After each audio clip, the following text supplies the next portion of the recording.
What's up, everybody? It's me, the PizzaPocket, and yes, I'm alive. Now, let's go back to years ago when I reviewed Frogger 97 for the PC and PlayStation 1 and whatever consoles it's meant for. I actually made a mistake. It wasn't meant for the Nintendo 64. Actually, that was a sequel. Okay, I screwed up on that part. I didn't do enough research on that.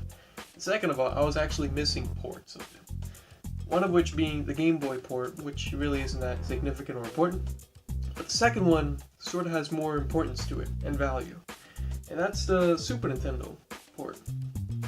Now, why does this thing have such significance? Well, this is the very last game to be released on a Super Nintendo, and for the Sega Genesis, it's the very last game to be released as well. People might say for the Super Nintendo it's Kirby's Dream Land 3, but that's actually the first party game to be last released. This is the very last game, and it's third party as well. Second significance is, the year prior to 1997, Super FX games has been pretty impressive. When like Winter Gold, released in Europe only, that's heavily impressive 3D graphics. Or Star Fox 2, that's really good. And Yoshi's Island used a Super FX chip for other ways too, for stretching and scaling.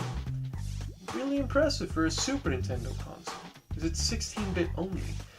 Now, this game, if you look in the bottom part, actually has the two little nubs sticking out, which is a Super FX game.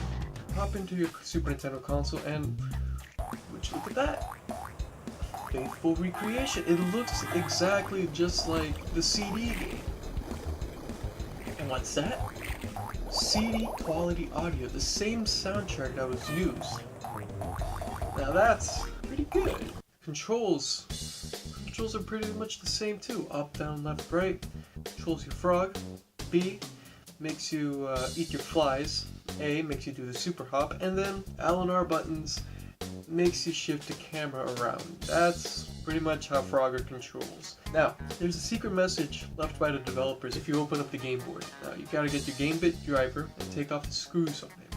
Right. Now, if you look at the circuit board, yeah, it's somewhat complex, but then again, this is a full 3D game meant for CDs. Take the Game Board and flip it around, put it in your Super Nintendo, and flip on the power. This is what you get.